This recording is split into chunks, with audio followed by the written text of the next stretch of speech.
நிறைய பேர் வந்து லைஃப் எனக்கு அப்படியே ஃபாஸ்ட்டாக போயிடுதுங்க, எனக்கு என்ன பண்ணுறேனே தெரியல, ஆனால் அப்படியே ஒரு நாள் மூவ் ஆயிடுது. டவுன் த லைன் நான் எடுத்து பார்த்தேன் அப்படின்னா என்னோட கிராஃப் வந்து இம்ப்ரூவ் ஆகலை, ஆனால் அப்படியே ஒரு ஸ்லோவாக மூவிங்கில் கீழே போயிட்டு இருக்கிற மாதிரி ஃபீல் ஆகுது. பேசுறது அப்படிங்கிறது நம்முடைய பிரெயினுடைய லெஃப்ட் சைடு சம்மந்தப்பட்டது. மியூசிக் அப்படிங்கிறது அவங்க பிரெயினுடைய ரைட் ஹெமிஸ்பியர், வலது பக்க மூளை, அதில் இருக்கக்கூடிய ஒரு ஏரியாவோட சம்மந்தப்பட்டது. இப்போ நிறைய பேருக்கு பார்த்தீங்கன்னா சைல்டுஹுட்டில் வந்து ட்ராமா இருந்திருக்கலாம், இல்லை அவங்க யாராவது ஒருத்தர் மிஸ் பண்ணியிருப்பாங்க, பேரண்ட்ஸில் யாராவது ஒருத்தர் வந்து மிஸ் பண்ணுறதா இருந்ததுன்னா அந்த க்ரீஃப் மூமெண்ட்டை கேரி பண்ணிகிட்டு இருப்பாங்க, இல்லை ஸ்கூலில் ஏதாவது புள்ளி பண்ணியிருந்திருப்பாங்க, பாடி ஷேமிங் பண்ணியிருந்திருப்பாங்க. ஸோ வெளியில் சொன்னால் நம்மளை என்ன நினைப்பாங்க, ஜட்ஜ் பண்ணிடுவாங்களா, இது அப்படியே அவங்களுக்குள்ள ஒரு ஊண்டாகவே க்ரியேட் ஆகிருக்கும்ல. எனக்கு ஆக்சுவலாக நிறைய கிளைண்ட்ஸ் வந்து கேட்கக்கூடிய காமனான கொஸ்டின்ஸ், இந்த மாதிரி ஒரு இன்சிடென்ட் சைல்டுஹுட்டில் நடந்தது, ஹிப்னோ தெரப்பி செஷன்ஸ்குள்ளே போயிட்டு அந்த இன்சிடெண்ட்டை எனக்கு மறக்க வச்சுருங்க சார், நாங்கள் பசங்கக்கிட்ட பேசவே முடியறதில்ல, எதர் அவங்க ரொம்ப ஹைப்பராக இருக்காங்க, இல்லை அவங்க இந்த வேர்ல்டுக்குள்ளே தான் இருக்காங்க, நம்ம சொல்கிறது வந்து உனக்கு ஒன்றும் தெரியாது, இன்றைக்கி வேர்ல்டு அப்படி இல்லை, இன்றைக்கி வந்து வேறு மாதிரி இருக்குது, ஸோ உங்களோட ஜென்ரேஷன் வேறு, எங்கள் ஜென்ரேஷன் வேறு. ஸோ இந்த ஜென்ரேஷன் கேப்பை வச்சு நிறைய பேர் பசங்கள்லாம் பேசுகிறாங்க.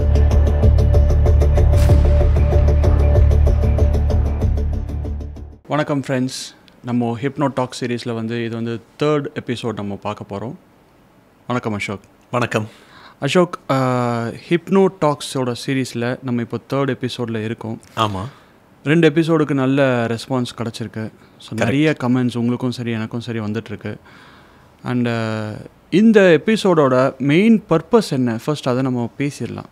ஸோ அதுக்கப்புறம் நம்ம எபிசோட்குள்ளே போகலாம். ஏன்னா 2 விஷயம் நம்ம தொடர்ந்து நம்ம பண்ணிகிட்ருக்கோம். ஸோ இது வந்து பர்பஸ் ஆஃப் தி சீரீஸ் என்ன அப்படின்றது தெரிஞ்சிருச்சுன்னா இன்னும் கூட ஆடியன்ஸ்க்கு வந்து ஒரு பெட்டர் கிளாரிட்டி கிடைக்கும். ஸோ சொல்லுங்கள். ஓகே, இப்போது கொஞ்ச நேரத்துக்கு முன்னாடி தான் நம்ம யூடியூப் சேனலில் நான் செக் பண்ணிட்டு வந்தேன். ஓகே, 1977 சப்ஸ்கிரைபர்ஸ் இருக்காங்க. க்ளோஸ் டு 2000 சப்ஸ்கிரைபர்ஸ் இருக்கும். இன்றைக்கி தேதியில் நீங்களும் ரொம்ப பிஸியாக தான் இருக்கீங்க, நானும் ரொம்ப பிஸியாக தான் இருக்கேன். ஏன்னா மக்களுக்கு அந்தளவுக்கு இந்த மென்டல் ஹெல்த் அந்த பாதிப்பு அப்படின்றது இருக்குது. நிறைய பேருக்கு தெரப்பி அதெல்லாம் தேவைப்படுது. இந்த டிமாண்ட் அப்படிங்கிறது நாளுக்கு நாள் கூடுமா குறையுமா? கூடுதான், கண்டிப்பாக கூடும். ஏன்னா லைஃப் இன்றைக்கி அந்த அளவுக்கு மெஷின் மாதிரி ஆகிடுச்சு. ஆமாம், அப்போ டிமாண்ட் அதிகமாகுது, சப்ளை அப்படின்றது கம்மியாக தானே இருக்குது. கரெக்டாக. தெரப்பிஸ்டினுடைய கவுண்ட் அப்படின்னு பார்த்தோன்னா ரொம்ப கம்மியாக தான் இருக்குது. இப்போது நாம் ஒரு மேனுஃபேக்சரிங் பிஸ்னஸ் பண்ணிக்கிட்டு இருக்கோம் அப்படின்னா நம்முடைய ப்ராடக்ட்டுக்கு டிமாண்ட் ஒரு பக்கம் கூடிக்கிட்டே இருக்குன்னா நம்ம என்ன பண்ணலாம், அதுக்குன்னு மெஷினரிஸ் வாங்கி வச்சு ப்ரொடக்ஷன் அதிகப்படுத்தி இன்னும் லேபரை எம்ப்ளாய் பண்ணி இன்னும் அடிஷ்னல் ஷிஃப்ட் எல்லாம் போட்டு ப்ரொடக்ஷன் இன்க்ரீஸ் பண்ண ப்ரொடக்ஷன் அதிகப்படுத்தியாச்சுன்னா அந்த டிமாண்டை வந்து நம்ம மேட்ச் பண்ணிடுறோம்.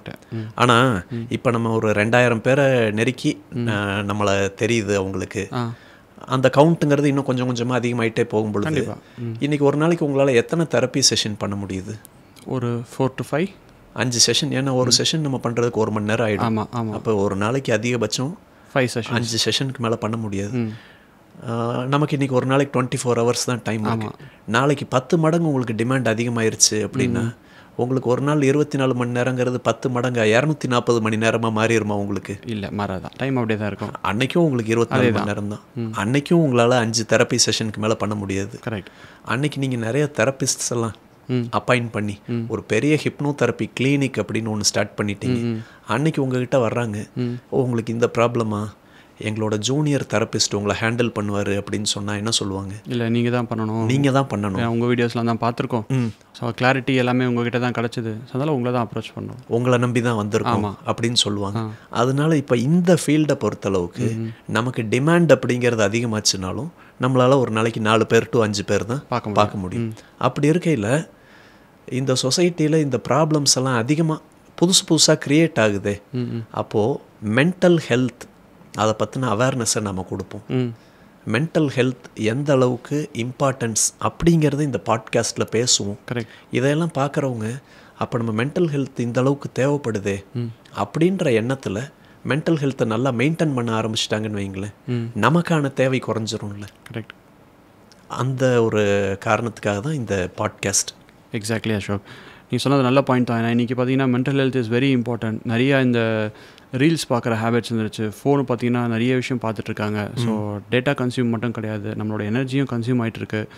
ஸோ அன்வான்ட் திங்ஸ், நெகட்டிவிட்டி இதெல்லாமே நமக்கு தெரிஞ்சோ தெரியாமலையோ டாக்ஸிக்கான இன்ஃபர்மேஷன்ஸ்லாம் போயிட்டுருக்கு. ஸோ மென்டல் ஹெல்த்துக்கான ஸ்டெபிலிட்டி இன்றைக்கி வந்து குறைஞ்சிருக்கிற மாதிரி நான் ஃபீல் பண்ணுறேன். நிறைய பேர் வந்து லைஃப் எனக்கு அப்படியே ஃபாஸ்ட்டாக போயிடுதுங்க, எனக்கு என்ன பண்ணுறேனே தெரியல, ஆனால் அப்படியே ஒரு நாள் மூவ் ஆயிடுது. டவுன் த லைன் நான் எடுத்து பார்த்தேன் அப்படின்னா என்னோடய கிராஃப் வந்து இம்ப்ரூவும் ஆகலை, ஆனால் அப்படியே ஒரு ஸ்லோவாக மூவிங்கில் கீழே போயிட்டுருக்கிற மாதிரி ஃபீல் ஆகுதுன்றாங்க. ஸோ அப்போ அவங்க எங்கே மிஸ் பண்ணுறாங்க, அவங்களுக்கு வந்து ஒரு இந்த பாட்காஸ்ட் மூலிமா அவங்களுக்கு ஏதாவது ஒரு கிளாரிட்டி கிடச்சிதுன்னா ஆப்வியஸ்லி அவங்க பண்ணிகிட்ருக்கிற விஷயத்துலக்கெலாம் ஒரு சேஞ்ச் கண்டிப்பாக கிடைக்கும். ஸோ அதுக்கு ஒரு ஸ்டார்டிங் பாயிண்ட்டாக இந்த பாட்காஸ்ட் நம்மளுக்கு இருக்குன்றது நான் ஃபீல் பண்ணுறேன். ஆமாம், இந்த பாட்காஸ்ட் நம்ம 2 தான் பண்ணியிருக்கோம், இப்போ 3வது பாட்காஸ்ட்டு. அந்த 2 பாட்காஸ்ட்டுக்குமே நல்ல ரெஸ்பான்ஸ் இருந்தது. நீங்களும் சொன்னீங்க உங்களுக்கும் நிறைய பேர் கால் பண்ணாங்க அப்படின்னு. நல்ல ரெஸ்பான்ஸ் இருக்குது. வந்த கமெண்ட்ஸ் எல்லாமே நல்லா என்கரேஜிங்காக இருக்குது. நமக்கான ரெஸ்பான்சிபிலிட்டி இன்னும் அதிகமாகிடுச்சு அப்படிங்கிறத காட்டுது. என்னென்னா இப்போ போன பாட்காஸ்ட்டில் தாமஸ் ஆல்வா எடிசன் பற்றி பேசணும் இல்லையா, அவரோட அம்மா எப்படி வளர்த்தாங்க, எந்த அளவுக்கு ஒரு நல்ல சைல்டாக வளர்த்தாங்க அப்படின்றத பற்றியெல்லாம் பேசணும். அப்படி பேசும்பொழுது தாமஸ் ஆல்வா எடிசன் எலக்ட்ரிசிட்டி கண்டுபிடிச்சாரு அப்படின்னு நான் வாய் தவறி சொல்லிட்டேன். ஆனால் அவர் கண்டுபிடிச்சது எலக்ட்ரிக் பல்பு இல்லையா, எலக்ட்ரிசிட்டி கண்டுபிடிச்சாரு அப்படின்னு நான் சொன்னதை பாட்காஸ்ட் பார்த்துட்டு ஒரு 3-4 பேர் எனக்கு ஃபோன் பண்ணி சொன்னாங்க, நீங்கள் தப்பாக சொல்லியிருக்கீங்க அப்படின்னு. அப்போ அந்தளவுக்கு நம்முடைய கான்டென்ட்டை வந்து மக்கள் பார்க்குறாங்கன்றப்போ நமக்கான ரெஸ்பான்சிபிலிட்டி அதிகமாகுது. இன்னும் வார்த்தைகள் உபயோகப்படுத்தும் போது ஏதாவது 1-2 வார்த்தைகள் நம்ம தடுமாறிடக்கூடாது அப்படின்ற ஒரு கூடுதல் பொறுப்பும் நமக்கு வந்துருக்கு. அது நினைக்கும் போது ரொம்ப சந்தோஷமாக இருக்குது. 4 பேருக்கு ஒரு விஷயத்தை கொண்டு போய் சேர்க்க வேண்டிய பொறுப்பில் இருக்கும் அப்படின்றத நினைக்கும் போது சந்தோஷமாக தான் இருக்குது. கண்டிப்பாக அது ஹியூமன் எரர். நம்ம பேசும்போது அடுத்த டாபிக் பற்றி பேசுகிறதோ இல்லை அந்த டாப்பிக்கோட எலாபரேட்டாக நம்ம பேசும்போது சம்டைம்ஸ் ஏதாவது 1-2 நம்ம மிஸ் பண்ணிடுவோம். அது வீடியோ பார்த்து நோட்டீஸ் பண்ணி சொல்கிறாங்கன்றது வந்து பெரிய விஷயம். ஸோ எந்த அளவுக்கு அவங்க இந்த வீடியோவை ஃபாலோ பண்ணுறாங்கன்றது காட்டுது. அண்டு குறிப்பாக நான் என்னோட விஷயத்தில் சொல்லணும் அப்படின்னா, இந்த வீடியோ வந்து நம்மளோட கான்டாக்ட்ஸில் நிறைய பேர் இருப்பாங்க. நம்ம ரெகுலராக டச் வச்சிருக்கிறதுல பார்த்தீங்கன்னா ஒரு 20-25 மெம்பர்ஸ் வச்சுருக்கோன்னு வச்சுங்களேன். பட் இருந்தாலும் நம்ம கான்டாக்ட்னு எடுத்திங்கன்னா ஒரு 300-500 மெம்பர்ஸ் வந்து ஃபோனில் சொல்கிறேன் இருப்பாங்க. எனக்கு இது வரைக்கும் வந்து லைக் லாஸ்ட் ஒரு 5-6 இயர்ஸில் ஃபோனில் வெறும் கான்டாக்ட் மட்டுமே இருந்தவங்க இந்த வீடியோவை பார்க்குறாங்கன்றது எனக்கு தெரிய வந்ததுக்கான காரணம் இப்போ அவங்க பார்த்ததுக்கப்புறம் தான் சொல்கிறேன். அவங்க பார்த்துட்டு எனக்கு மெசேஜ் பண்ணுறாங்க, இது பார்க்குறேன், இந்த மாதிரி ஒரு அவேர்னஸ் நீங்கள் க்ரியேட் பண்ணி பாட்காஸ்ட் போடுறது which is very good. And அவங்க ஒரு பாயிண்ட்டும் எனக்கு எடுத்து வச்சாங்க, இதை பற்றி நீங்கள் பேச முடியுமா அப்படின்றது. அது என்னன்றது நான் இப்போ நான் சொல்லலை, பட் நம்ம அடுத்த பாட்காஸ்ட்டில் அதை பற்றி நம்ம டிஸ்கஸ் பண்ணுவோம். ஏன்னா இந்த பாட்காஸ்ட்டுக்கு அதை நம்ம பேச போகிறது கிடையாது. ஸோ அது கண்டிப்பாக ஒரு வேலிடான ஒரு கொஸ்டின். பட் அதெல்லாமே அவங்க கேட்குறது வந்து என்னென்னா அவங்களுக்கான இந்த வீடியோ பார்க்குறது மட்டும் இல்லாமல் இதுக்கான நீட், நீங்கள் சொன்ன மாதிரி சப்ளை வந்து நிறைய தேவைப்படுது அப்படின்றது வந்து காட்டுது. ஏன்னா இவ்வளோ நாள் அவங்க என்கிட்ட வந்து சும்மா இப்போது இருக்கிற அந்த 300 கான்டாக்ட்ஸ் என்றைக்கு ஆக்டிவேட் ஆவாங்கன்னா நியூ இயருக்கு, தீபாவளிக்கு வெறும் விஷஸ் மட்டும் அனுப்புறது தான் இருப்பாங்க. பட் பர்சனலாக ஒரு ஹாய் மெசேஜ் அனுப்ப மாட்டாங்க. ஆனால் இதை பார்த்துட்டு ரெஸ்பாண்ட் பண்ணுறாங்க அப்படிங்கிறது வந்து பெரிய விஷயம்.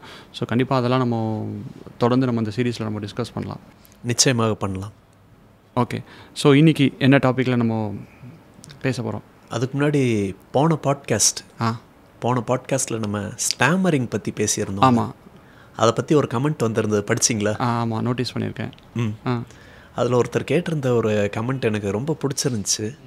அது அந்த மாதிரி மனிதர்களை நம்மளும் நிறைய இடங்களில் பார்த்துருப்போம். ஆமாம், ஏன்னா சில பேர் வந்து ஸ்டாமர் பேசும்போது அந்த ஸ்டாமரிங் இருக்கும், பாடும்போது அவங்களுக்கு எதுவுமே இருக்காது. கரெக்ட். ஸோ அது ஒரு கொஸ்டின் அவங்க கேட்டதான் நினைக்கிறேன். ஆமாம், அந்த கொஸ்டின் தான். பாடும்போது ஒரு தங்கு தடை இல்லாமல் பாடிடுவாங்க, ஒரு திக்கல் திணறல் எதுவுமே இருக்காது. ஆனால் பேசும்போது தடுமாறுறாங்க. அது ஏன் அப்படின்னு கேட்டிருந்தாங்க. நம்ம எப்போவுமே ஒரு ப்ராப்ளம் அப்படின்னு எடுத்து பேசுகிறோம் அப்படின்னா அதுக்கு பின்னாடி இருக்கக்கூடிய நியூரலாஜிக்கல் ஃபேக்டரையும் நம்ம பார்த்துட்றோம், சைக்கலாஜிக்கல் ஃபேக்டரையும் பார்த்துட்றோம் இல்லையா. இப்போ இந்த நியூரலாஜிக்கல் ஃபேக்டரை ஃபஸ்ட்டு நம்ம பார்த்துடலாம். பேசுறது அப்படிங்கிறது நம்முடைய பிரெயினுடைய லெஃப்ட் சைடு சம்மந்தப்பட்டது, லெஃப்ட் ஹெமிஸ்பியர் சம்மந்தப்பட்டது. போன பாட்காஸ்ட்லேயே நம்ம சொல்லியிருந்தோம், நம்முடைய லெஃப்ட் சைட் பிரெயினில் LIFG அப்படின்னு ஒரு பார்ட் இருக்குது, லெஃப்ட் இன்ஃபீரியர் ஃப்ரண்டல் கைரஸ் அப்படின்னு. நாம் எப்படி பேசணும் அப்படின்னு அந்த பேச்சை வந்து பிளான் பண்ணுறது. இப்போது ஏதாவது ஒரு வார்த்தையை நம்ம பார்க்குறோம் அப்படின்னாலே பார்த்த உடனே அந்த வார்த்தையை ஸ்கேன் பண்ணி பிரெயினுக்கு அனுப்பிடுறோம். இந்த வார்த்தையை இப்படி தான் உச்சரிக்கணும் அப்படின்னு ஒரு பிளான் போடுறது அந்த லெஃப்ட் இன்ஃபீரியர் ஃப்ரண்டல் கைரஸ் அந்த பார்ட்டோட வேலை. இப்படி தான் உச்சரிக்கணும்னு பிளான் பண்ணி முடித்ததுக்கப்புறம் அதை உச்சரிக்கிறோம்ல, அந்த செயல்படுத்துகிறோம்ல, ஐடியாவை செயல்படுத்துகிறோம்ல, அது யாரோட வேலைன்னா லெஃப்ட் மோட்டார் கார்டெக்ஸ், அந்த பார்ட்டினுடைய வேலை. இப்போ இந்த 2 பார்ட்டில் ஏதோ ஒரு பார்ட்லேயோ அல்லது 2 பார்ட்லேயோ ப்ராப்ளம் இருந்தது அப்படின்னா அவங்களுக்கு இந்த திக்குவாய் பிரச்சனை அப்படின்றது ஏற்படும் அப்படிங்கிறத நம்ம போன பாட்காஸ்ட்லேயே பார்த்தோம். ஆனால் இந்த பாடும்போது அவங்களுக்கு ஏன் திக்கிறது இல்லை அப்படின்னா, பாட்டு மியூசிக் அப்படிங்கிறது அவங்க பிரெயினுடைய ரைட் ஹெமிஸ்பியர், வலது பக்க மூளை, அதில் இருக்கக்கூடிய ஒரு ஏரியாவோட சம்மந்தப்பட்டது. இங்கே நம்ம கொடுக்கறது வந்து ஃபேக்ட்ஸ் வந்து ஆத்தென்டிக்காக நீங்கள் கூகுள் பண்ணி பார்த்தாலும் சரி, இல்லை வேறு ஒரு இதுக்கான ரிசர்ச் எடுத்துகிட்டு வந்திருக்கீங்கல்ல. So authentication is very important. அதான் நான் சொல்ல வரேன். நம்ம சும்மா ஒரு எக்ஸாம்பிளாக வேகாக சொல்கிறதுன்றதோட ஆக்சுவல் ஃபேக்ட் என்ன, ஆக்சுவல் மீனிங் என்ன, அதை சொல்கிறதுன்றது வந்து ரொம்ப இம்பார்ட்டன்ட். மியூசிக் அப்படின்றது நம்ம பிரெயினில் ரைட் சைடு பிரெயினில் ரைட் ஹெமிஸ்பியரில் ரைட் ஃப்ரண்டல் லோப் அப்படின்னு ஒரு பார்ட் இருக்குது. அதுதான் மியூசிக் அதை ப்ராசஸ் பண்ணுறது. மியூசிக் மட்டும் இல்லை, ஏதாவது ஒரு சத்தம் வருது, ஒரு லாங்குவேஜ் வருது அப்படின்னா அந்த லாங்குவேஜை அப்படியே லாங்குவேஜ் காம்ப்ரஹென்ஷன் அப்படின்னு சொல்கிறோம்ல, அந்த லாங்குவேஜை புரிஞ்சுக்கிறது லெஃப்ட் பிரெயின் சம்மந்தப்பட்டதாக இருக்குது. ஆனால் ரைட் ஃப்ரண்டல் லோப் அப்படிங்கிற அந்த பார்ட் பிரெயினுடைய ரைட் சைடில் இருக்கிறது என்ன பண்ணுதுன்னா, அந்த லாங்குவேஜில் வரக்கூடிய பிச்சிங், மாடுலேஷன், அது என்ன எமோஷனை கேரி பண்ணிட்டு வருது, அது எல்லாத்தையும் இந்த ரைட் சைடு பிரெயின் தான் ப்ராசஸ் பண்ணுது. இப்போ உங்களை ஹாய் அருண் அப்படின்னு நான் கூப்பிட்றேன், என்னுடைய மைண்ட் செட்டை உங்களால் புரிஞ்சிக்க முடியுது. இப்போ ஒரு com and composed mind settle நான் இருக்கேன் அப்படின்றத உங்களால் புரிஞ்சிக்க முடியுது. அருண் அப்படின்னு கூப்பிட்டேன்னா ஏதோ ஒரு அதட்டி கூப்பிட்றது. ஆனால் அதுக்கு முன்னாடி கூப்பிட்டப்பையும் அருண்னு தான் கூப்பிட்டேன். இப்போ கூப்பிடும்போதும் அருண் அப்படின்னு தான் கூப்பிட்டேன். ஆனால் அந்த பிச்சிங், அந்த டோன் டிஃபர் ஆகுது இல்லை, அந்த மாடுலேஷன் டிஃபர் ஆகுது இல்லை. அப்போ அந்த மாடுலேஷன் என்ன எமோஷனை கேரி பண்ணிட்டு வருது அப்படிங்கிறத இந்த ரைட் ஃப்ரண்டல் லோப் என்ன பண்ணுது, அனலைஸ் பண்ணுது. இப்போ நார்மலாகவே பாட்டு அப்படின்றது என்னது, லாங்குவேஜ் தான். ஆனால் அது ஒரு ரித்தமிக்காக வருதா, ஒரு மியூசிக்கலி வருது, ஒரு எமோஷனை கேரி பண்ணிட்டு வருது. அப்படி எமோஷனை கேரி பண்ணிட்டு வரும் பொழுது அந்த வார்த்தைகள், அந்த லிரிக்ஸ்க்கான மீனிங், இது எல்லாத்தையும் ப்ராசஸ் பண்ணுறது உங்களுடைய left side of the brain. அந்த வார்த்தைகளில் இருக்கக்கூடிய அந்த எமோஷன், அதை ப்ராசஸ் பண்ணுறது உங்களுடைய ரைட் பிரெயினில் இருக்கக்கூடிய ரைட் ஃப்ரண்டல் லோப் அப்படிங்கிறது. அதனால இப்போ அவங்களுக்கு ரைட் ஃப்ரண்டல் லோபில் எந்த ப்ராப்ளமும் இல்லாமல் இருக்கலாம். ரைட் ஃப்ரண்டல் லோபு நல்லா வேலை செய்யும். அதனால அவங்க பாடும்போது ஈஸியாக பாடிடுவாங்க, தெளிவாக பாடிடுவாங்க, தங்கு தடை இல்லாமல் பாடிடுவாங்க. ஆனால் லெஃப்ட் சைடு பிரெயினில் லெஃப்ட் இன்ஃபீரியர் ஃப்ரண்டல் கைரஸ்லேயோ அல்லது லெஃப்ட் மோட்டார் கார்டெக்ஸ்லேயோ ஏதாவது ஒரு ப்ராப்ளம் இருக்குது அப்படிங்கிற பட்சத்தில் அவங்களுக்கு இந்த திக்குவாய் பிரச்சனை அப்படின்றது ஏற்படலாம். இது எல்லாமே நாம் பார்த்தது நியூரோலாஜிக்கல் ரீசன்ஸ். இது எல்லாத்தையும் தாண்டி சைக்கலாஜிக்கல் ரீசன்ஸ் அப்படின்றதும் இருக்குல்ல. போன பாட்காஸ்ட்டில் பார்த்தோம், ஒருத்தருக்கு டோப்பமைன் செக்ரீஷன் அதிகமாயிட்டாலோ இந்த மாதிரி நேரங்களில், அல்லது ஏதாவது ஒரு ப்ரிப்பரேஷனே இல்லாமல் புதுசாக ஒரு விஷயம் செய்கிறாங்க, புதுசாக இப்போ தான் போய் பேச போகிறாங்க அப்படின்னாலோ, அல்லது 4 பேர் முன்னாடி பேசணும் அப்படின்ற பதட்டத்தினாலேயோ, இந்த மாதிரிலாம் ஸ்டாமரிங், பேசும்போது வார்த்தைகளில் அந்த தடுமாற்றம் வரும்.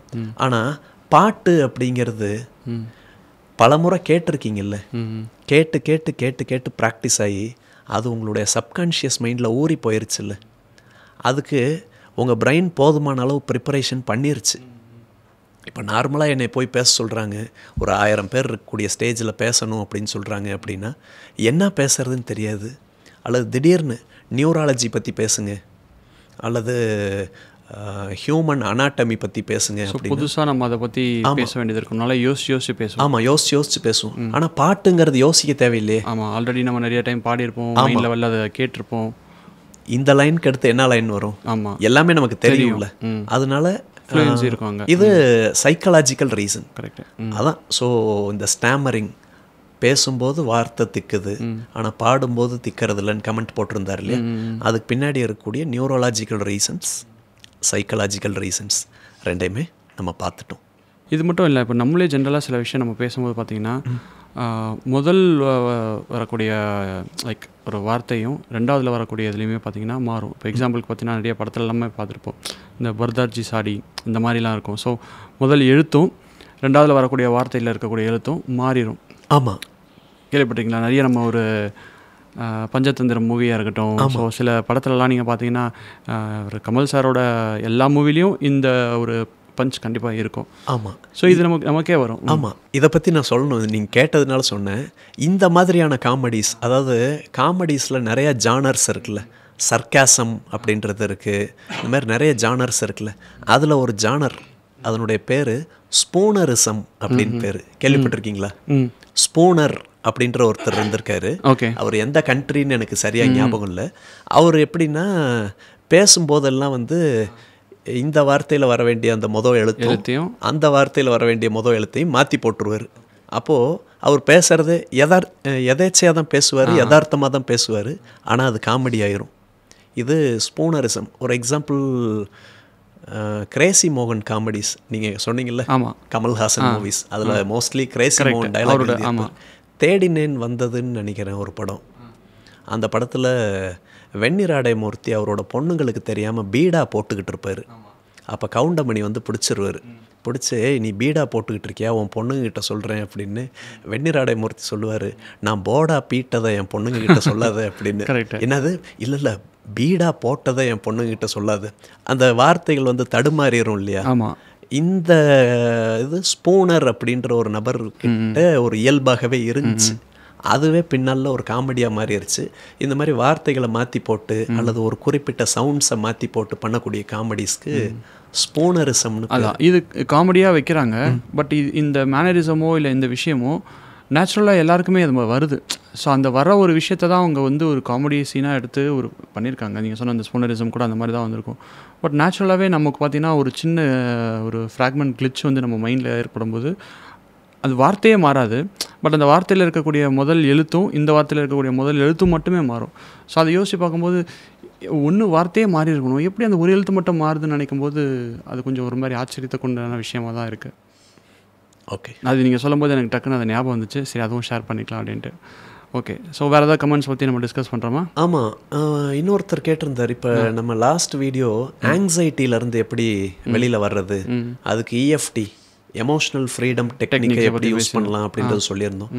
அதுக்கு ஒருத்தர் கமெண்ட் போட்டிருந்தார் பார்த்தீங்களா, பயம் பதட்டம் இது ரெண்டுக்கும் என்ன வித்தியாசம் அப்படின்னு கேட்டிருந்தார். பார்த்தீங்களா அந்த கமெண்ட்? ஆமாம், அந்த கமெண்ட்டுக்கான ஆன்சர் அப்படின்னு எடுத்துக்கிட்டோம் அப்படின்னா கிட்டத்தட்ட ரெண்டுமே சேம் அப்படின்னு சொல்லலாம். ஆனால் ரெண்டுக்கும் ஒரு சின்ன தின் லைன் தான் ரெண்டுக்குமான டிஃப்ரென்ஸ்.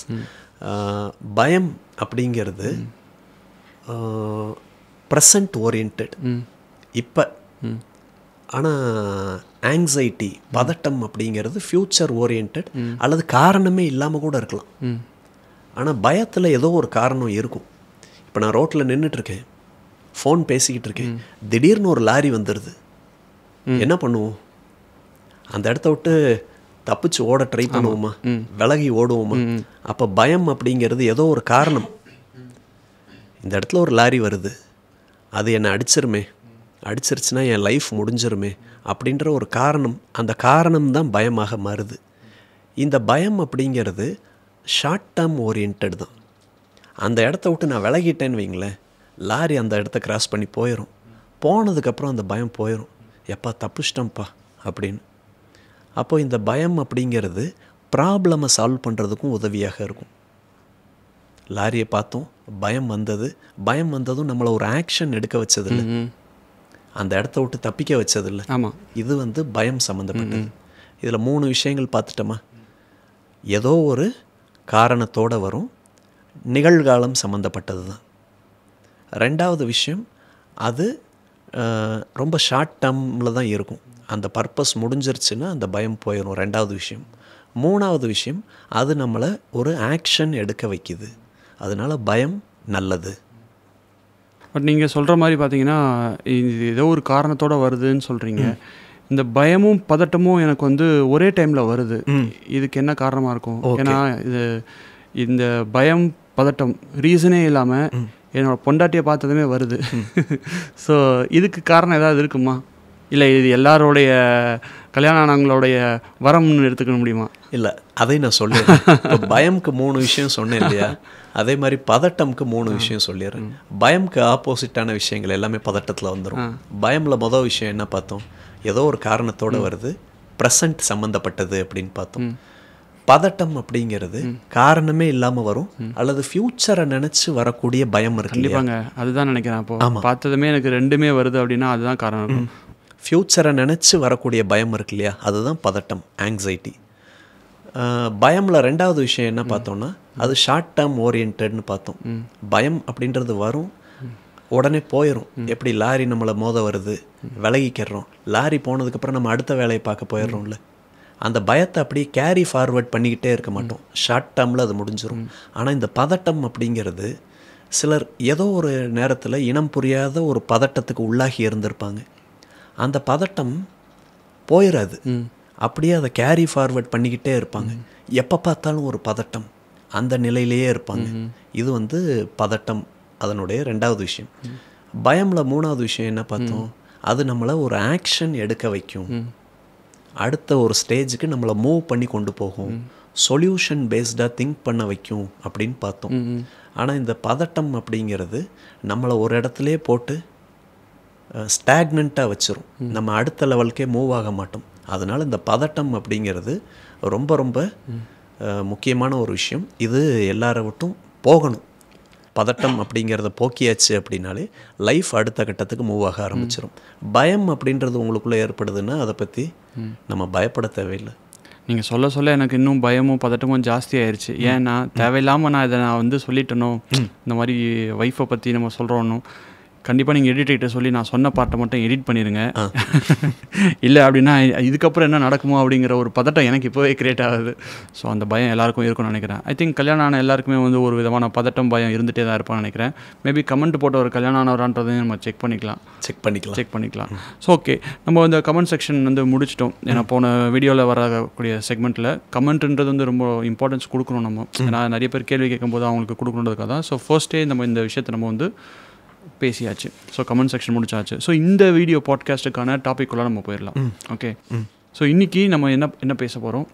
ஸோ மெயின் சப்ஜெக்ட் இந்த பாட்காஸ்ட்டுக்கு என்ன டாபிக்?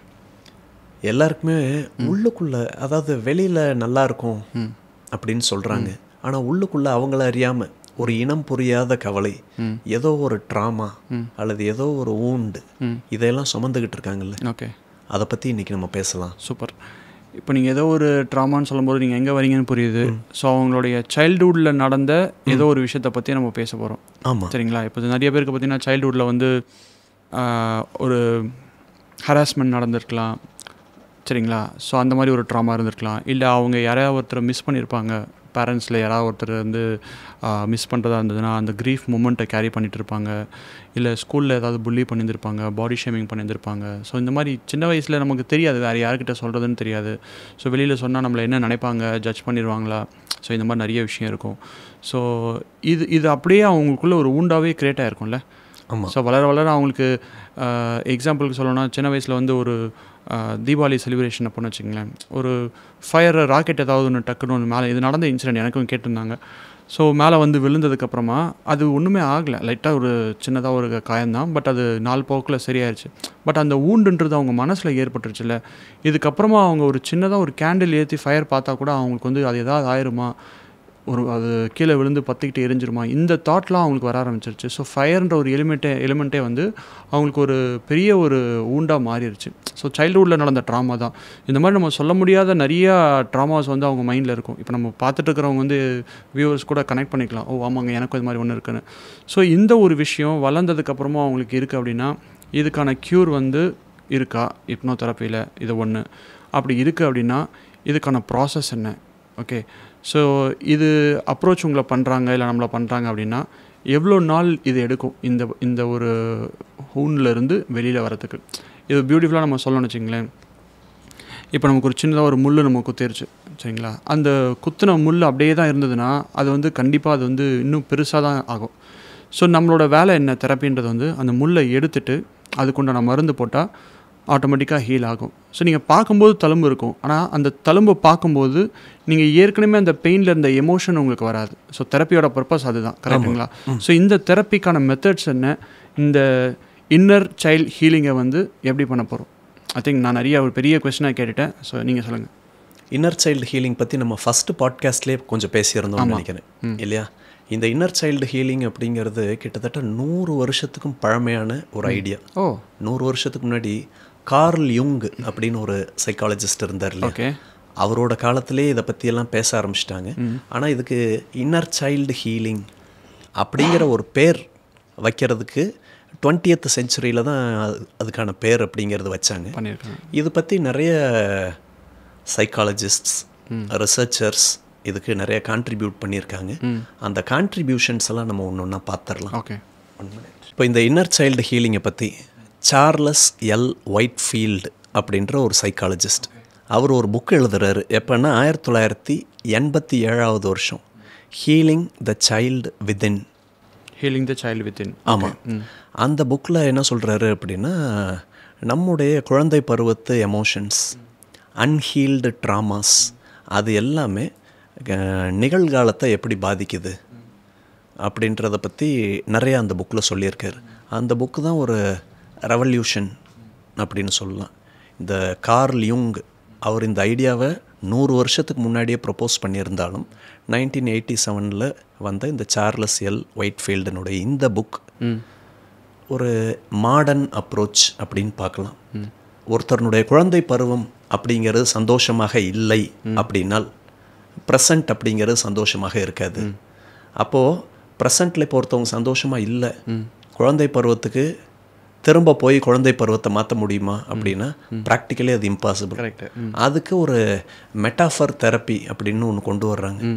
குழந்தை பருவத்துக்கு மறுபடியும் அவங்கள அழைச்சிட்டு போகிற மாதிரி ஒரு இமேஜினேட்டிவ் ஜேர்னி கொண்டு போய் அங்கே நடந்த அந்த ஷேம்ஃபுல்லான ஈவெண்ட்ஸாக இருக்கட்டும், பேடான ஈவெண்ட்ஸ், பேட் மெமரிஸ், அது எல்லாத்தையும் திரும்ப ரீகால் பண்ண வச்சு, அதை திரும்பவும் விஷுவலைஸ் பண்ண வச்சு, அந்த எமோஷனுக்குள்ளேயே கொண்டு போய் அந்த எமோஷனவே ஃபீல் பண்ண வச்சு, அந்த எமோஷனை வந்து என்ன பண்ணுறாங்க அப்படின்னா கம்மி பண்ணுறாங்க. ஓகே.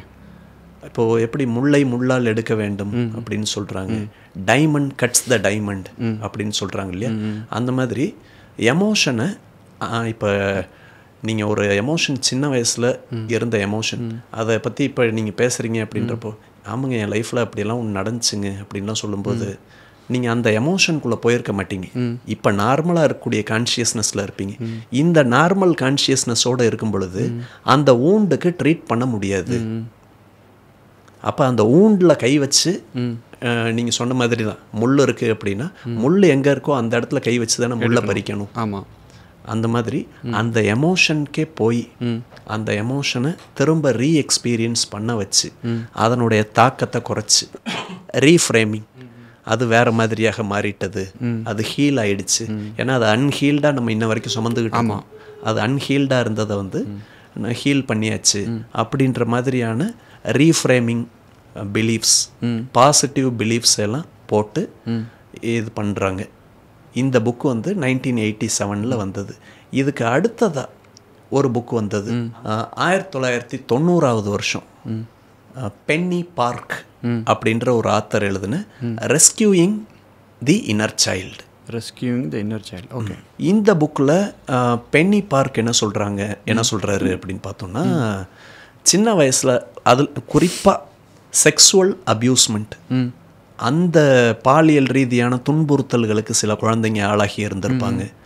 அவங்க இப்போ ப்ரெசண்ட்டில் எந்த அளவுக்கு பாதிக்கப்பட்டிருக்காங்க, அவங்க அடல்ட்ஸ் ஆகிட்டாலுமே கூட அவங்க மனசில் அந்த காயம் இன்னும் ஆறாமல் இருக்குது, ரொம்ப ரணமாக இருக்குது, அதை வெளியில் யார்கிட்டையும் சொல்ல முடியல, ஷேர் பண்ண முடியல.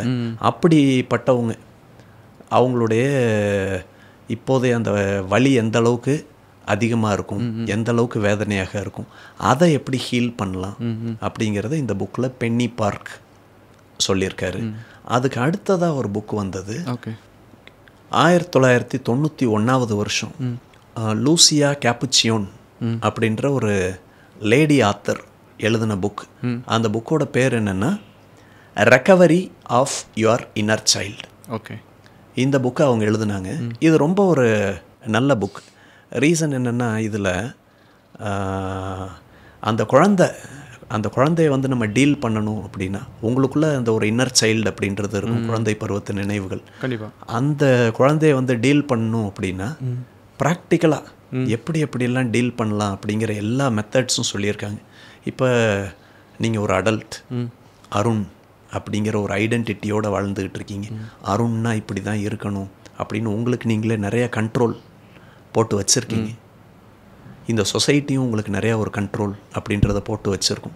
இப்போ ஒரு குழந்தை சாயங்காலம் ஸ்கூல் முடிச்சுட்டு வீட்டுக்கு வந்துக்கிட்டு இருக்கு.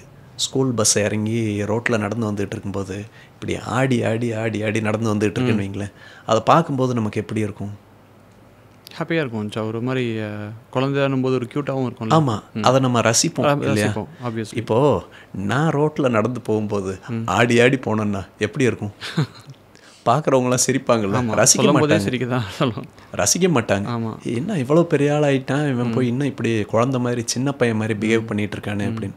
அப்போது இந்த சமுதாயமும் நம்ம மேலே நிறைய விஷயங்களை போட்டு திணிச்சிருது. நாமளும் இப்படி தான் இருக்கணும் அப்படின்னு நமக்கு நாமளே ஒரு கண்ட்ரோலை செட் பண்ணிவிட்டு அதன் அடிப்படையில் வாழ்ந்துக்கிட்டு இருக்கோம் இல்லையா? இந்த கண்ட்ரோல்ஸ் எல்லாம் இல்லாமல் இருக்கணும். அப்போ தான் அந்த இன்னர் சைல்டை போய் அழைக்க முடியும். அந்த இன்னர் சைல்டினுடைய அந்த நிலைமைக்கு உங்களை கொண்டு போகணும் அப்படின்னா இப்போ அருண் அப்படிங்கிற ஐடென்டிட்டியை நீங்கள் மறந்துடணும். உங்களுடைய லாஜிக் அதெல்லாம் இல்லாமல் எப்படி சின்ன குழந்தை எந்த லாஜிக்கும் இல்லாமல் நான் இப்படி ஆடி ஆடி நடந்து போனேன்னா பார்க்குறவங்க என்ன நினைப்பாங்க அப்படின்லாம் இல்லாமல் அந்த மொமெண்ட்டை அது என்ஜாய் பண்ணதில்லை, அந்த எமோஷன் அந்த ஹாப்பினஸை ஃபீல் பண்ணதில்லை, அதே எமோஷனை உங்களை ஃபீல் பண்ண வச்சாதான் உங்களுடைய இன்னர் சைல்டுக்குள்ளே போக முடியும் அப்படிங்கிறத இந்த புக்கில் சொல்கிறாங்க. அதுக்கு என்ன பண்ணுறாங்கன்னா, நீங்கள் வழக்கமாக எந்த கையில் எழுதுவீங்க? Right hand. அப்போ ரைட் ஹேண்டு தான் உங்களுடைய டாமினன்ட் ஹேண்ட். லெஃப்ட் ஹேண்டில் உங்களால் எழுத முடியுமா? ட்ரை பண்ணியிருக்கீங்க. இப்போ ரைட் ஹேண்டில் ஒரு பேராகிராஃப் எழுதுறீங்க, லெஃப்ட் ஹேண்ட்லேயும் ஒரு பேராகிராஃப் எழுதுறீங்க. பார்க்கும்போது நிறைய டிஃப்ரென்ஸ் இருக்கும். கண்டிப்பாக இருக்கும். ரீசன் என்னென்னா, ரைட் ஹேண்ட்லேயே எழுதி எழுதி எழுதி எழுதி பழக்கப்பட்டதுனால ரைட் ஹேண்டுக்கு ஒரு கண்ட்ரோல் இருக்கும், ஒரு லாஜிக் இருக்கும். பேனாவை இப்படி தான் பிடிக்கணும், இப்படியெல்லாம் பிடிக்கக்கூடாது, இப்படி தான் எழுதணும், இப்படியெல்லாம் எழுதக்கூடாது அப்படின்ற ஒரு லாஜிக் இருக்கும். அந்த லாஜிக் இருக்கும்போது நீங்கள் அருண் அப்படிங்கிற இந்த ஐடென்டிட்டியில் தான் இருப்பீங்க. அந்த சைல்டு ஸ்டேட்டுக்கு போக மாட்டீங்க. அப்போ அந்த சைல்டு ஸ்டேட்டை எக்ஸ்ப்ளோர் பண்ண வைக்கணுன்னா உங்களுடைய லீஸ்ட் டாமினன்ட் ஹேண்ட் அது லெஃப்ட் ஹேண்ட்.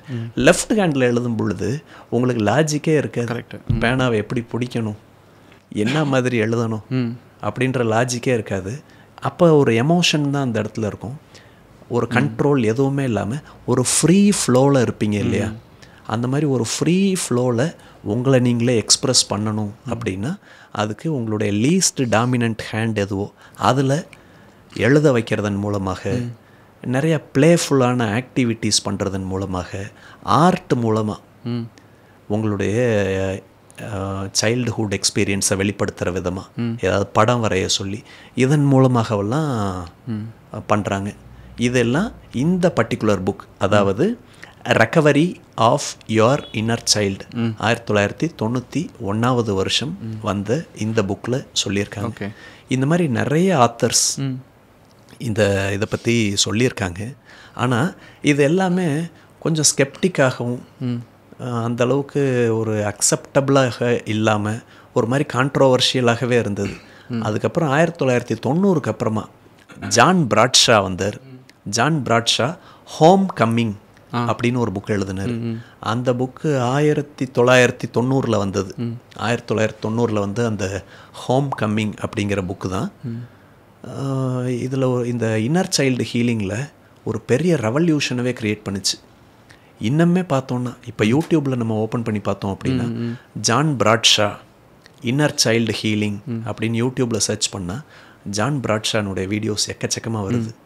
அவர் இந்த விஷயத்தை பாப்புலரைஸ் பண்ணதுனால தான் இதை ஒரு தெரப்பி அப்படின்னு நிறைய சைக்கோ தெரபிஸ்ட்ஸ், சைக்காலஜிஸ்ட்ஸ், ஹிப்னோ தெரபிஸ்ட்ஸ் எல்லாரும் இதை அக்செப்ட் பண்ணிக்க ஆரம்பித்தாங்க. அதில் நீங்கள் பார்த்தீங்கன்னா தெரிஞ்சிருக்கும், ஒரு குரூப் ஆஃப் பீப்புள் இருப்பாங்க ஜான் பிராட்ஷானுடைய அந்த எபிசோடில். எல்லோரும் கண்ணை மூடிக்குங்க, கண்ணை மூடிக்கிட்டு உங்களோட சைல்டுஹுட் டேஸ்க்கு போங்க. அந்த காலகட்டத்தில் நீங்கள் எவ்வளோ சந்தோஷமாக இருந்தீங்க, அந்த சந்தோஷமான நாட்கள், கள்ளங்கபடம் இல்லாத உங்களோட ஃப்ரெண்ட்ஸ், எந்த எதிர்பார்ப்பும் இல்லாமல் பழகின உங்களுடைய ஃப்ரெண்ட்ஸ், ஃப்யூச்சருக்கு பெரிய கமிட்மெண்ட் எல்லாம் எதுவும் கிடையாது அப்படின்ற மாதிரி எந்த கமிட்மெண்ட்டுமே இல்லாமல் ஹாப்பியாக போன ப்ளேஃபுல்லாக போன உங்களுடைய வாழ்க்கை அதையெல்லாம் நினச்சி பாருங்கள். அப்போ உங்கள் கூட யாரெல்லாம் இருந்தாங்க அதையெல்லாம் நினச்சி பாருங்கள் அப்படிங்கிறத சொல்லிகிட்டு இருப்பார். இவங்க எல்லோரும் கண்ணை மூடி கேட்டுக்கிட்டு இருப்பாங்க. பேக்ரவுண்டில் மைல்டாக ஒரு மியூசிக் ஓடிக்கிட்டு இருக்கும். அந்த எபிசோடு போய்கிட்டு இருக்கும்போதே எல்லார் கண்ணில் இருந்தும் தண்ணி அப்படியே கொட்டிக்கிட்டு இருக்கும். அந்த நெகட்டிவ் எமோஷன்ஸ் எல்லாத்தையும், அந்த நெகட்டிவ் வூண்ட்ஸ் எல்லாத்தையும் ஹீல் பண்ணி சரி பண்ணியிருப்பார். ஸோ ஜான் பிராட்ஷா தான் இதை பாப்புலரைஸ் பண்ணினார். ஜான் பிராட்ஷா இதில் என்னென்ன விஷயங்கள் பண்ணியிருக்காரு அப்படின்றதையும் நம்ம இப்போ பார்க்கலாம். ஓகே. ஜான் பிராட்ஷா என்ன சொல்கிறாருன்னா, டிஸ்ஃபங்க்ஷன் அப்படின்றதுக்கும் அடிக்ஷன் அப்படின்றதுக்கும் கனெக்ஷன் இருக்குது அப்படின்னு சொல்கிறார். ஓகே. Dysfunction, addiction. அதாவது சைல்டுஹுட் டேஸ் அப்படின்றது ஒருத்தருக்கு சந்தோஷமானதாக இருக்கணும். அதில் சரியில்லாமல் ஏதாவது ஒரு விஷயம் நடந்தது அப்படின்னா அதை டிஸ்ஃபங்க்ஷன் அப்படின்னு சொல்கிறார். சரியாக ஃபங்க்ஷன் ஆகலை, அதுதான் டிஸ்ஃபங்க்ஷன். அந்த டிஸ்ஃபங்க்ஷன் அதை சரி செஞ்சாகணும். அதை சரி செய்யலை அப்படின்னா ஒருத்தரை ஏதாவது ஒரு அடிக்டிவ் பிஹேவியருக்குள்ளே கொண்டு போய் விட்டுரும். ஓகே அப்படின்னு சொல்கிறார். இப்போது ஒருத்தருக்கு ஏதோ ஒரு ஹோப்லெஸ்ஸாக ஃபீல் பண்ணியிருந்திருக்கலாம், அல்லது அவங்கள யாராவது நெக்லெக்ட் பண்ணியிருக்கலாம், அல்லது தொடர்ந்து ரிஜெக்ட் பண்ணியிருக்கலாம். நீ என் கூட எல்லாம் விளையாட வராத, நீ ரொம்ப சின்ன பையனாக இருக்க. இப்போ ஒரு சில இடங்கள்லாம் பார்த்தோம் அப்படின்னா ஒரு 7-8 வயசு பையனாக இருப்பான். அந்த பையனோட ஏஜ் கேட்டகரியில் அங்கே யாருமே இருக்க மாட்டாங்க. அந்த பையனுக்கு ஒரு அண்ணா இருப்பான், அவனுக்கு ஒரு 12 வயசு இருக்கும். அவன் ஏஜ் கேட்டகரியில் நிறைய பேர் இருப்பாங்க. அப்போ அந்த 12-13 வயசு பசங்க எல்லாம் சேர்ந்து கிரிக்கெட் விளையாடிட்டு இருக்கும்போது இந்த 7 அல்லது 8 வயசு ஆகிற பையனுக்கு கிரிக்கெட் விளையாடுறதுக்கு அவன் செட்டில் ஆளுங்களே இருக்க மாட்டாங்க. அப்போது இந்த 7-8 வயசு பையன் அவங்க அண்ணா விளையாடுற இடத்துக்கு போவான். போய் அண்ணா ஃப்ரெண்ட்ஸ் கிட்ட எல்லாம் கேட்பான், என்னை விளையாட சேர்த்துக்குங்க அப்படின்னு. நீ ரொம்ப சின்ன பையனாக இருக்க, விளையாடவெல்லாம் உன்னை சேர்த்துக்க முடியாது அப்படின்னு கண்டினியூஸாக ரிஜெக்ட் பண்ணிக்கிட்டே இருக்காங்கன்னு வைங்களேன். அப்போது இதை டிஸ்ஃபங்க்ஷன் அப்படின்னு ஜான் பிராட்ஷா சொல்கிறார். அந்த டிஸ்ஃபங்க்ஷன் என்ன பண்ணுன்னா ஒரு அடிக்டிவ் பிஹேவியருக்குள்ளே உங்களை தள்ளி விட்டுரும். அப்போ இந்த பையன் என்ன பண்ணுவான், இன்றைக்கி தேதியில் இருக்கக்கூடிய பையனாக இருந்தால், என் கூட யாரும் விளையாட வர மாட்டேன்றாங்க, எனக்கு பொழுது போக மாட்டேங்குது. அப்போ என்ன பண்ணலாம், இன்ஸ்டாகிராமில் ரீல்ஸ் பார்க்கலாம், அல்லது யூடியூப்பில் ஷார்ட்ஸ் பார்க்கலாம், தப்பு இல்லை. ஆனால் அதுக்குள்ளே போய் அடிக்ட் ஆகி அதை விட்டு வெளியிலே வரமாட்டாங்க. அப்போது இந்த மாதிரி நம்மளை மாதிரியான அடல்ட்ஸ் இருக்காங்கல்ல, அடல்ட்ஸ்குள்ளே இந்த மாதிரி அடிக்டிவ் பிஹேவியர் அப்படின்றது இருக்குது. இந்த அடிக்டிவ் பிஹேவியர் அப்படின்றது நம்முடைய சைல்டுஹுட் டேஸ் அப்படிங்கிறது சரியாக இல்லை, டிஸ்ஃபங்க்ஷன் ஆகியிருக்கு. இதில் சைல்டு அப்படின்னு அவங்க சொல்கிறது ஏதோ சின்ன குழந்தை அப்படின்றது கிடையாது. இப்போ எனக்கு இன்றைக்கி ஒரு 36 வயசு ஆகுது அப்படின்னா 34 வயசில் நான் குழந்தையா அப்படின்னா கிடையாது. நம்ம நினச்சிட்டு இருக்கோம் குழந்தை அப்படின்னா ஒரு 7-8 வயசுக்குள்ளேயே குழந்தை பருவம் அப்படிங்கிறது முடிஞ்சிருது. இதில் சைல்டு அப்படின்னு சொல்கிறது பாஸ்ட், நம்முடைய கடந்த கால நினைவுகள். எனக்கு ஒரு 2 வருஷத்துக்கு முன்னாடி ஒரு 34 வயசாக இருக்கும் பொழுது நடந்த ஏதாவது ஒரு இன்சிடெண்ட் கூட எனக்குள்ளே இருக்கக்கூடிய இன்னர் சைல்டை பாதிச்சிருக்கலாம். அதனால ரீபேரண்டிங் அப்படிங்கிற ஒரு மெத்தடையும் ஜான் பிராட்ஷா தான் அறிமுகப்படுத்துகிறார்.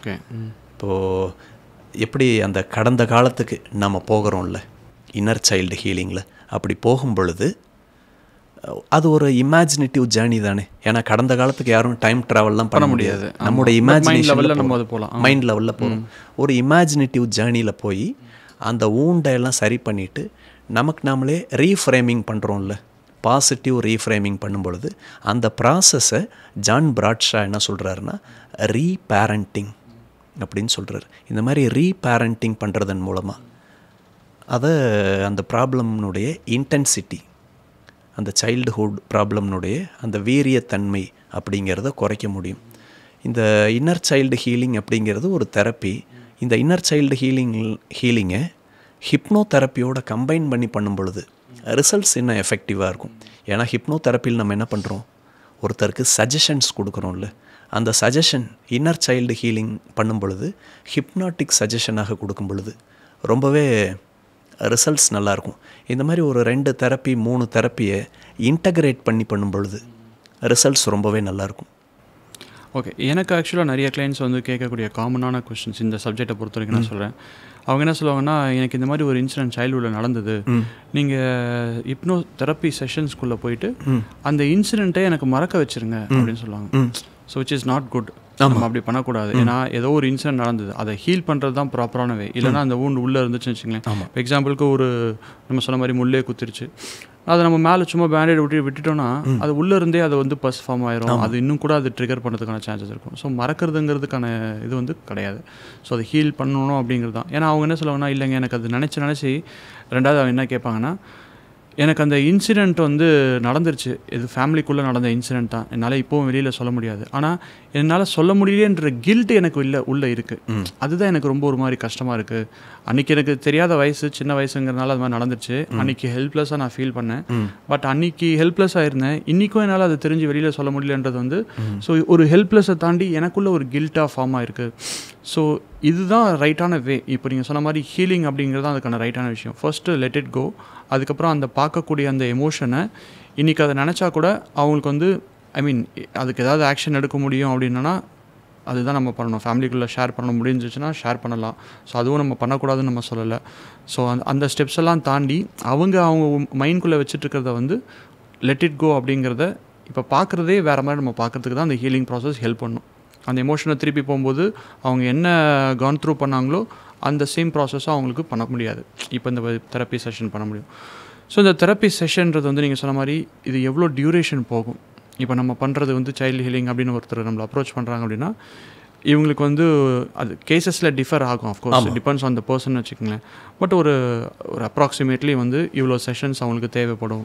ஸோ அவங்களுடைய ட்ராவல் அண்ட் லிட்ரலி மைண்ட் ட்ராவலில் அவங்க போகிறாங்க அப்படின்னா இந்த ஒரு விஷயத்தை தாண்டி இப்போது எனக்கு வந்து சின்ன வயசுலேருந்தே வந்து பார்த்திங்கன்னா ஏதோ ஒரு மோட்டிவேஷனே இல்லை அப்படின்னா அந்த மோட்டிவேஷன் அந்த டைமில் இருந்தே அவங்களுக்கு கொடுக்கணுன்ற ஒரு விஷயமா இல்லை இன்றைக்கி அது அன்றைக்கி இல்லைன்றது ஓகே. பட் இன்றைக்கி ப்ரெசன்ட் சினாரியோவில் அவங்களுக்கு கொடுத்தாலே ஆட்டோமேட்டிக்காக இது வரைக்கும் அவங்க வந்த பார்த்து வந்து அதுக்கு மேட்சப் பண்ண முடியுமா? ஸோ அதை பற்றியும் பேசலாம். ப்ரெசன்ட் சினாரியோவில் அவங்களுக்கு மோட்டிவேஷன் கொடுத்தாலே போதும். அதாவது இப்போ இந்த இன்னர் சைல்டு ஹீலிங் அப்படிங்கிறது எதுக்காக அப்படின்னா ஊன்ஸை வந்து சரி பண்ணுறதுக்காக. அப்போது ஆழ் மனசில் ஒரு காயம் இருக்குது, ஆறாத காயம் இருக்குன்னா அப்போ அவங்கள அந்த ஸ்டேட்டுக்கு நம்ம அழைச்சிட்டு போகிறோம். கரெக்ட். அதே ஊண்டு அதே எக்ஸ்பீரியன்ஸை திரும்பவும் எக்ஸ்பீரியன்ஸ் பண்ண வச்சு அந்த இன்டென்சிட்டி அப்படியே கொஞ்சம் கொஞ்சமாக குறைச்சி இப்போ திரும்ப அந்த இன்சிடெண்ட் அவங்க என்றைக்காவது ஞாபகம் வந்தால் கூட ஆமாம் என் லைஃப்பில் இப்படி ஒன்று நடந்துச்சுல்ல, ரைட் நடந்துருச்சு அப்படின்ற அக்செப்டன்ஸோட ஈஸியாக கடந்து போயிடுவாங்க. ஆனால் அந்த இன்னர் சைல்டு ஹீலிங் அப்படின்றது பண்ணாமல் அந்த உள்ளுக்குள்ளே இருந்த அந்த ஊண்டை வந்து நம்ம ஹீல் பண்ணாமல் விட்டோம் அப்படின்னா அதை நினைக்கும் போதெல்லாம் பர்ஸ்ட் ஆகிட்டே இருப்பாங்க. அதனால இன்னர் சைல்டு ஹீலிங்கிறது ட்ராமா ஓரியன்ட், ப்ராப்ளம் ஓரியன்ட்.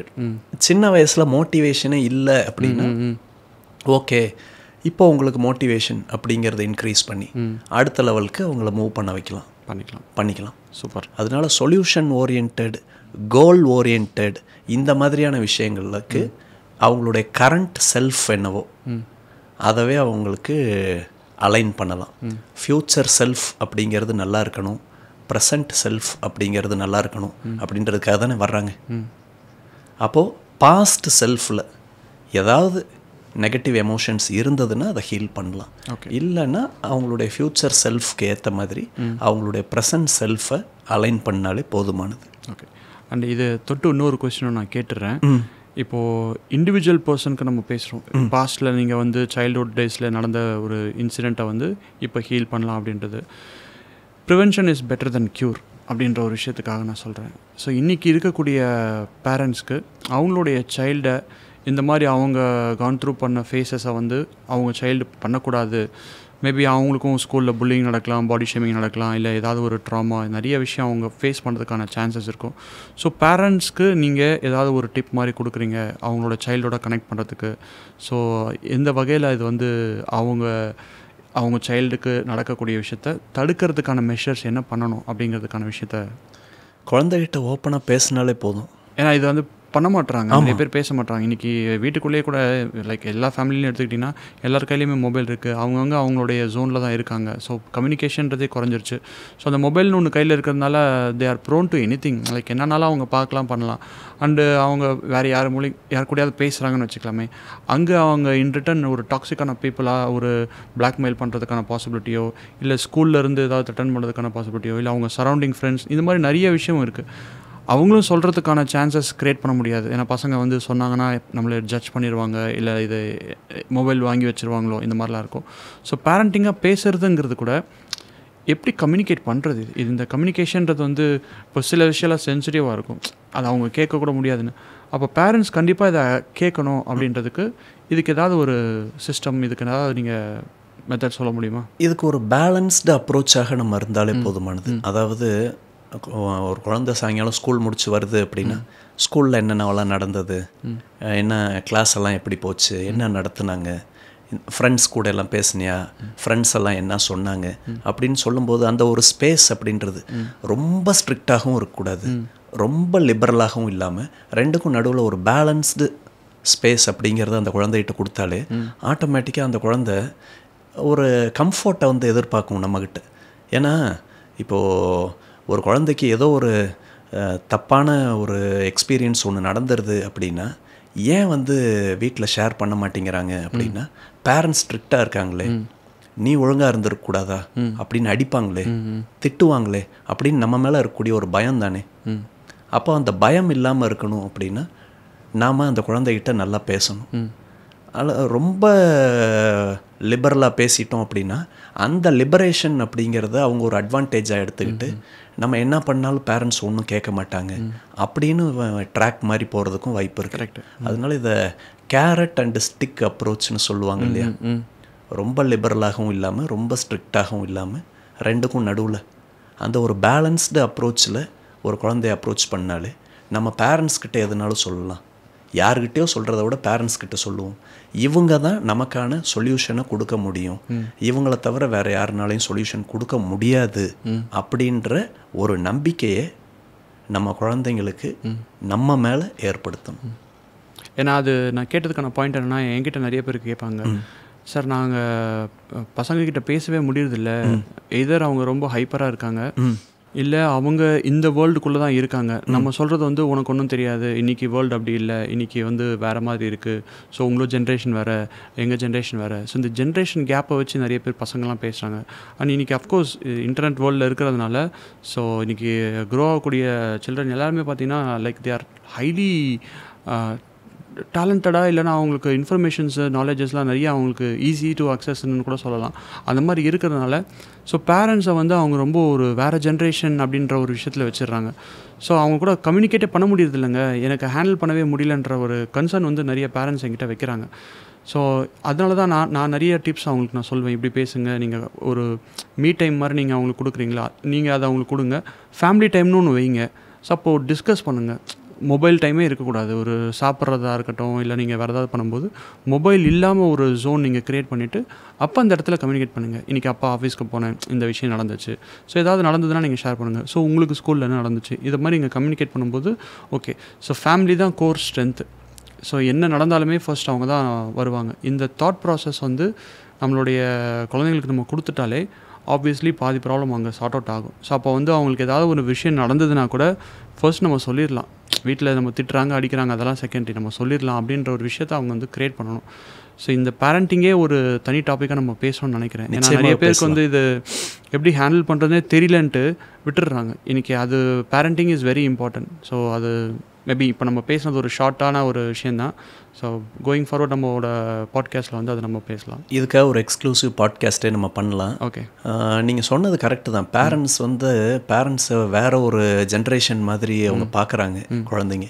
இப்போ நம்முடைய ஜென்ரேஷன் அப்படின்னு எடுத்துக்கிட்டோம் அப்படின்னா நம்முடைய பேரண்ட்ஸ் ஸ்கூலில் போய் படித்ததுக்கும் நாம் ஸ்கூலில் போய் படித்ததுக்கும் பெரிய டிஃப்ரென்ஸ் இருக்காது. ஸ்கூலில் போய் இந்தந்த விஷயங்கள்லாம் நீ பண்ணிடு, ஸ்கூல் முடிச்சுட்டு வரும்போது ஹோம்ஒர்க்கெல்லாம் கரெக்டாக பண்ணிடு அப்படின்ட்டு அவங்களுக்கு என்ன ஸ்கூலில் இருந்துச்சோ கிட்டத்தட்ட அதே மாதிரியான ஃபெசிலிட்டிஸ் தான் நமக்கும் இருந்துச்சு. ஆனால் இன்றைக்கி பிறக்கக்கூடிய குழந்தைங்கள் வந்து பிறந்ததே டெக்னாலஜி சூழல் தான் அவங்களே பிறந்திருக்காங்க. அப்படிங்கிறப்போ எல்லாமே கையிலே கிடைக்கிது. அதுவும் இப்போ இந்த கோவிட், லாக்டவுன் இதெல்லாம் வந்ததுக்கப்புறமா எல்லாமே டோட்டலாக மாறிடுச்சு. கோவிடுக்கு முன்னாடி வரைக்கும் 2019 வரைக்கும் எப்படி இருந்துச்சு அப்படின்னா ஒரு காலேஜுக்குள்ளே பசங்க செல்ஃபோன் வச்சுருப்பாங்க, தெரியாதனமாக திருட்டுத்தனமாக வச்சுருப்பாங்க. ஃபோன் வச்சுருக்க அப்படின்னு தெரிஞ்சிச்சு அப்படின்னா ஃபோனை நாங்கள் பறிமுதல் பண்ணிடுவோம் அப்படின்னு காலேஜ் மேனேஜ்மெண்ட் வார்னிங் கொடுத்தாங்க. அப்படி தானே இருந்துச்சு 2019 வரைக்கும். 2020 கோவிட் வந்தது. ஒரு 1.5 வருஷம் 2 வருஷம் காலேஜஸ் எல்லாம் க்ளோஸ்டில் தான் இருந்துச்சு. Class online class. மொபைல் உன் கையில் இருந்தே ஆகணும். மொபைல் இருந்தால் தான் உன்னால் படிக்க முடியும் அப்படின்ற ஒரு சூழ்நிலை வந்ததா. இப்போ எல்லா காலேஜ்லேயும் பெரும்பாலான காலேஜில் ஒவ்வொரு நாளும் அந்த ஒவ்வொரு கிளாஸுக்கும் ஒரு வாட்ஸ்அப் குரூப் இருக்குது. ஃப்ரெண்ட்ஸ் வந்து கிரியேட் பண்ணியிருக்கக்கூடிய அன்அஃபிஷியல் வாட்ஸ்அப் குரூப் வேறு. காலேஜ்லேயே மேனேஜ்மெண்ட்டே கிரியேட் பண்ணியிருக்காங்க. அதில் தான் இந்த அசைன்மெண்ட்ஸு, இம்பார்ட்டண்ட்டான அனௌன்ஸ்மெண்ட்ஸு அதெல்லாம் அதில் தான் வந்துக்கிட்டு இருக்கு. அப்படி வருதுன்றப்போ இன்னைக்கு நீ ஃபோன் இருந்தால் தான் ஸ்டூடெண்ட் அப்படின்ற ஒரு நிலைமை வந்துருச்சு. ஒரு 4-5 வருஷத்துக்குள்ளே எப்படி மாறிடுச்சு பாருங்களேன். அப்படி இருக்கையில் இன்றைக்கி இருக்கக்கூடிய ஜென்ரேஷனை ஹேண்டில் பண்ணுறதுங்கிறது ஒரு பெரிய டாஸ்க்கு தான். ஏன்னா நம்முடைய ஜென்ரேஷனுக்கும் இந்த ஜென்ரேஷனுக்கும் ரொம்ப பெரிய ஒரு டிஃப்ரென்ஸ் அப்படிங்கிறதுனால அதனால் இது பேரண்டிங் அப்படிங்கிறதே ஒரு பெரிய ஆர்க்காக நான் அந்த பேரண்டிங் பற்றி ஒரு தனி இது பண்ணணும்னு சொன்னோன்னா, ஃபர்ஸ்ட்டு பேரண்ட்ஸை நம்ம எஜுகேட் பண்ண வேண்டியிருக்கு. அவங்க இந்த ஜென்ரேஷனோட கோப்பப் பண்ணுறதுக்கு, அவங்க அடாப்ட் பண்ணுறதுக்கான விஷயத்த முன் வரணும். நாங்கள் அந்த காலத்தில் அப்படின்லாம் நம்ம பேசிகிட்டு இருந்தோம்னா இன்றைக்கி பசங்களுக்கு வந்து ஒர்க் அவுட் ஆகாது. ஸோ அவங்க அடாப்ட் ஆகணும், இவங்களும் அவங்க சொல்கிறதுக்கு அடாப்ட் ஆகணும். ஸோ 2 பேருமே அந்த சின்னதாக அந்த கனெக்டிங் பிரிட்ஜ் இருக்கும்ல, ஸோ அந்த பாயிண்ட்டுக்கு வந்தால் தான் இருக்கணும். ஸோ எங்கேன்னு இல்லாமல் அந்த ஒரு கேஷுவலான ஒரு பாயிண்ட்டுக்கு வந்தால் தான் பண்ண முடியும். ஸோ அது நம்ம டீட்டெயிலாக பேசுவோம். அண்ட் இந்த பாட்காஸ்ட் முடிக்கிறதுக்கான டைம் வந்துருச்சு. ஸோ அகைன் கம்மிங் பேக் இந்த பாட்காஸ்ட்டில் நம்ம பேசுனது பார்த்தீங்கன்னா இன்னர் சைல்டு ஹீலிங். ஸோ அதில் குயிக்காக ஒரு கொஸ்டின் நான் கேட்டுட்டு இந்த பாட்காஸ்ட் நம்ம கம்ப்ளீட் பண்ணிடலாம். இப்போது பார்த்துட்ருக்கிற வியூவர்ஸ்க்கு ஒரு கொஸ்டின் வந்து ரைஸ் ஆகும். ஏன்னா ஜென்ரலாக நம்ம கிளைண்ட்ஸ் ஹேண்டில் பண்ணுறோம்ல, அவங்க கேட்குறது, சார் நீங்கள் இவ்வளோ விஷயம் சொல்கிறீங்க, எனக்குமே இந்த மாதிரி ஒரு விஷயம் நான் ஃபேஸ் பண்ணியிருக்கேன், இதை நான் யாருக்கும் நான் ஷேர் பண்ணதில்லை, ஈவன் என் ஃபேமிலி கூட நான் ஷேர் பண்ணது கிடையாது. இப்போது உங்ககிட்ட நான் அப்ரோச் பண்ணுறேன் அப்படின்னா எனக்கு வந்து இந்த விஷயம் எந்த அளவுக்கு கான்ஃபிடென்ஷியலாக இருக்கும்.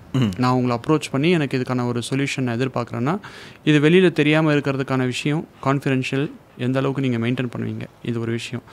அது இருந்தால் தான் நம்ம மேலே ட்ரஸ்ட் பில்டப் ஆகும். ஆமாம். ஸோ இந்த ட்ரஸ்ட் வந்ததுக்கப்புறமா தான் அவங்க பண்ணுவாங்க. ஸோ இப்போ ஹெல்ப் பண்ணுறதுக்கு நம்ம ரெடி, பட் அப்ரோச் பண்ணிவிட்டு இல்லை சார் எனக்கு சொல்கிறதுக்கு கஷ்டமாக இருக்குன்னா அந்த ப்ராப்ளத்துக்கு நம்ம சொல்யூஷனே கொடுக்க முடியாது. ஸோ கான்ஃபிடென்ஷியல் இது எந்த அளவுக்கு நம்ம மெயின்டைன் பண்ணுறோன்றதை பற்றி நம்ம டிஸ்கஸ் பண்ணிட்டோன்னா, ஸோ இது மாதிரி பார்த்துட்டு இருக்கிறவங்க வந்து வெறும் வீடியோ பாட்காஸ்ட் மட்டுமே பார்த்துட்டு போகாமல் அப்ரோச் பண்ணுறதுக்கும் ஈஸியாக இருக்கும். ஸோ அந்த ஒரு பாயிண்ட்டும் நீங்கள் சொல்லிடுங்க. நிச்சயமாக ஒரு தெரப்பிஸ்டாக இருக்கட்டும், ஒரு கவுன்சிலராக இருக்கட்டும், ஒரு சைக்காலஜிஸ்டாக இருக்கட்டும், இவங்க எல்லாருக்குமே சட்டன் எத்திக்ஸ்னு இருக்கு இல்லையா? கரெக்ட். அதில் ரொம்ப முக்கியமான எத்திக்ஸ் வந்து பார்த்தோன்னா கிளையண்ட் சென்ட்ரிக் அப்ரோச் அப்படின்னு சொல்லுவாங்க.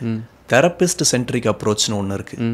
என்கிட்ட வந்திருக்கீங்களா, நான் தான் தெரப்பிஸ்ட், இங்கே நான் தான் ரொம்ப முக்கியம், உங்களுக்கு லைஃப்பில் இந்த ப்ராப்ளமா, என் எக்ஸ்பீரியன்ஸ்லேருந்து நான் சொல்கிறேன், நான் இதெல்லாம் பார்த்துருக்கேன், இந்தந்த பிரச்சனைகளுக்கெல்லாம் என்னோடய லைஃப்பில் இப்படி நான் ஹேண்டில் பண்ணதுனால அதுக்கு சொல்யூஷன் கிடைச்சது, அதனால நீங்களும் அதவே ஃபாலோ பண்ணுங்கன்ட்டு இங்கே என்ன நான் பிரதானப்படுத்திக்கிட்டு அதன் மூலமாக நான் உங்களை அதை ஃபாலோ பண்ணுங்க அப்படின்னு சொல்கிறது. ஆனால் இது வந்து தெரப்பிஸ்ட் சென்ட்ரிக் அப்ரோச் இங்கே கிடையவே கிடையாது.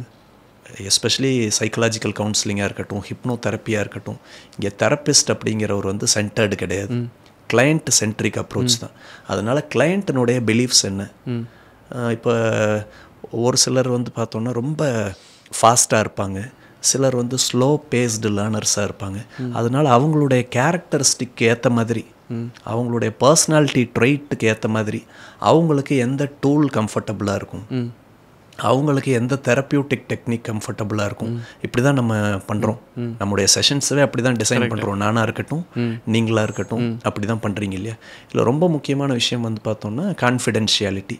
வர்றவங்களுடைய ப்ரைவசி அப்படிங்கிறதுக்கு நாம் தான் கேரண்டியாக இருக்கணும். இப்போ நம்ம 3 பாட்காஸ்ட், இது 3வது பாட்காஸ்ட், இந்த 3 பாட்காஸ்ட்லேயும் நாம் எந்த ஒரு கிளையண்ட்டினுடைய ஐடென்டிட்டியை வந்து நம்ம எந்த இடத்துலையும் சொன்னதே கிடையாது. இப்போ இன் ஃப்யூச்சரில் நம்ம பண்ணக்கூடிய பாட்காஸ்ட்லேயுமே ஏதாவது ஒரு ப்ராப்ளம் அதை பற்றி நம்ம பேசுகிறோம் அப்படின்னா கூட இந்த ப்ராப்ளமோட ஒரு கிளையண்ட் வந்தாங்க, கரெக்ட், அவங்க இந்த விஷயத்தை செஞ்சதுனால சரியாச்சு அப்படின்னு நம்ம ஒரு டிப் தான் தருவோமே தவிர அவங்க யார், அவங்க எப்படி இருப்பாங்க, அவங்களுடைய டீட்டெயில்ஸ் அதெல்லாம் எதுவுமே ரிவீல் ஆகாது. அதுவும் இந்த ஒரு எஜுகேஷன் கண்டென்ட்டுக்கு தேவை அப்படின்னா தான் சொல்லுவோம். அவங்க பேரெல்லாம் சொல்ல மாட்டோம்.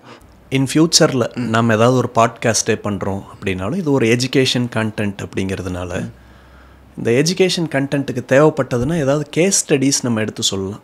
ஒரு கிளைண்ட் வந்தாங்க, இந்த ப்ராப்ளமோடு வந்தாங்க, அவங்களுக்கு இந்த மாதிரி நம்ம ஒரு தெரப்பி பண்ணோம், சரியாயிட்டாங்கன்னு அந்த ப்ராப்ளம் பற்றி மட்டும்தான் சொல்லுவோமே தவிர அந்த ப்ராப்ளமை எக்ஸ்பீரியன்ஸ் பண்ண கிளைண்ட் யார், அவர் பேர் என்ன, அவருடைய ஐடென்டிட்டி என்ன, எதுவுமே நாம் ரிவீல் பண்ண மாட்டோம். இது சம்மந்தமாக நம்மக்கிட்ட தெரப்பிக்குன்னு யாராவது வர்றாங்க அப்படின்னா அவங்களுக்கு நம்ம சைடில் நாம் ஃபாலோ பண்ணக்கூடிய எத்திக்கல் கன்சிடரேஷன்ஸ் என்னென்ன அப்படிங்கிறத ஒரு டிக்ளரேஷன் மாதிரி ஒரு மெயிலுமே நம்ம கொடுத்துட்றது உண்டு. ஒரு அக்ரிமெண்ட் மாதிரி காப்பி, ஒரு அக்ரிமெண்ட் தான். ஓகே, எங்கள் சைடில் இருந்து நீங்கள் என்னென்ன எதிர்பார்க்கலாம், நாங்கள் என்னென்ன விஷயங்கள் செய்யவே மாட்டோம் அப்படிங்கிறத நம்ம கொடுத்துட்றோம். சூப்பர். ஸோ லாஸ்ட்டாக நம்ம வியூவர்ஸ்க்கு ஏதாவது நீங்கள் சொல்லணும் அப்படின்னா இந்த பாட்காஸ்ட்டுக்கு என்ன சொல்லுங்க? இந்த பாட்காஸ்ட்டுக்கு யாராவது எஸ்எஸ்எல்சி கம்ப்ளீட் பண்ணலன்னா உடனே கம்ப்ளீட் பண்ணிடுங்க. எஸ்எஸ்எல்சியா? ஆமாம். ஏன் ஆல்ரெடி எல்லாம் முடிச்சு ரிசல்ட்டே வந்திருக்கோம், எஸ்எஸ்எல்சி இப்போ சொல்கிறீங்க? இல்லை, நான் சொல்கிற எஸ்எஸ்எல்சி வேறு. என்னது? Subscribe, share, like and comment. அந்த எஸ்எஸ்எல்சி யாராவது கம்ப்ளீட் பண்ணலன்னா கம்ப்ளீட் பண்ணிடுங்க.